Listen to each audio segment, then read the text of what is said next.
I found quite possibly the greatest YouTube channel ever this week. I've always thought that watching painting programs was almost as bad as watching paint dry. But seeing John Kildruff on video has so changed my opinion that I don't think I will ever be bored again. Hey everybody, welcome back to another edition of Let's Paint, Let's Cook, and Let's Exercise TV. That's right. Well, first let's just kind of ignite the canvas a little bit, all right? So get a little feel, all right? So I don't even know what I'm gonna paint tonight, you know? But John is no mere entertainer. He's a professional artist who's exhibited his works all across America. And he also gives very solid relationship advice to callers phoning in. My girlfriend cheated on me, what do I do? Okay, I suggest exercise. And she's bad on her. Take a painting class, take a cooking class, do it all at once, and you're gonna open up those endorphins in your brain. I'll stop her, I agree with you, I love you. All right. Unfortunately, not everyone appreciates his multitasking. Hello? Hi.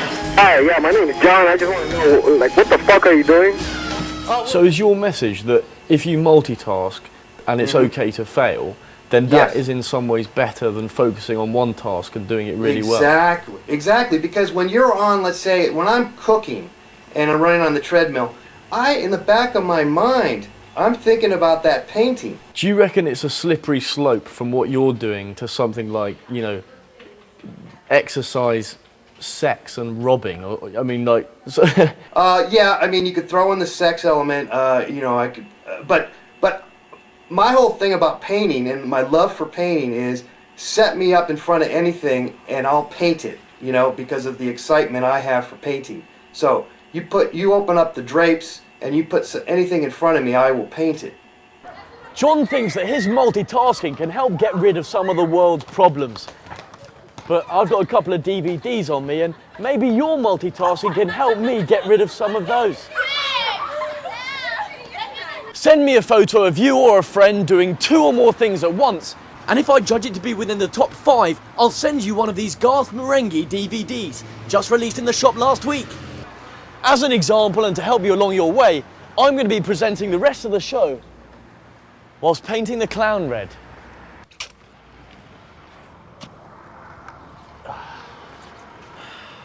Since we mentioned it a few weeks ago, everyone has been banging on about Webb Cameron, Conservative Party leader David Cameron's video blog. Now, I'm not saying we were the first to report on it, I'm merely saying we were one of the first, so please don't send me any emails slagging me off, all right? Now, it's my opinion that anyone who's putting together a video blog every day clearly isn't making the most of their time. So last week, I met up with David Cameron MP and gave him a little bit of a helping hand.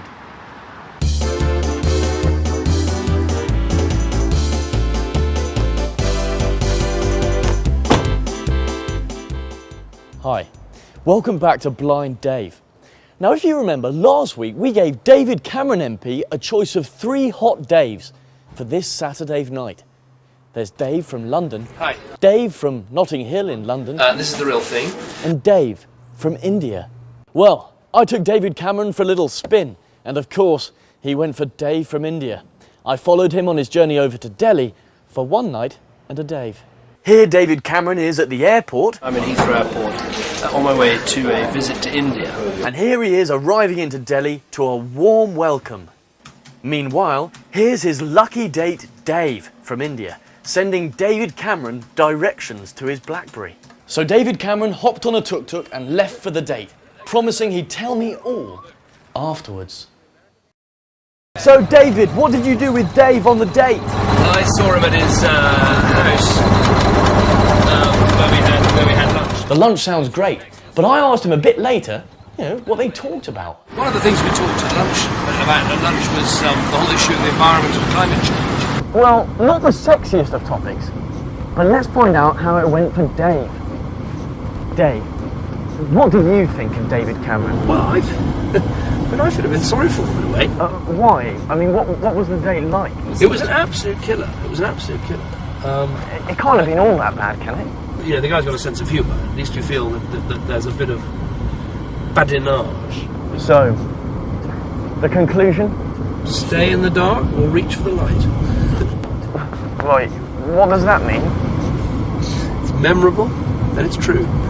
Right. Well, we're back in England now. We've heard what Dave thought about the date, but let's find out what David Cameron MP thought.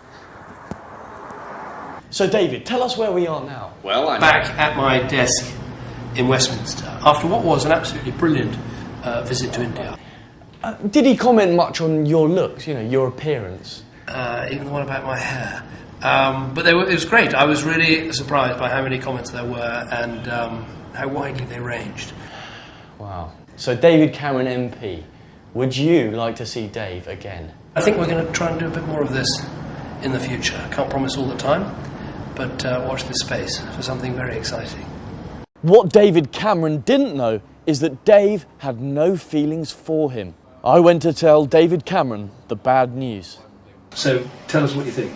Okay, so a lot of people have been asking Why you're being such a dick and can't understand why Dave doesn't love you! Yeah. Yeah. But David Cameron is not a man to give up.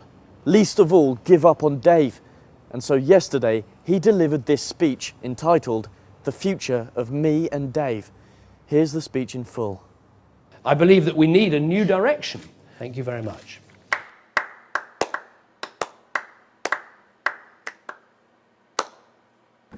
Well, that's the end of the show.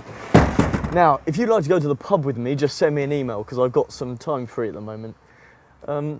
Also, remember your multitasking photos, email them to me with the chance to win a Garth Marenghi DVD, or just come to the pub with me, and I might just give you one of them free. Anyway.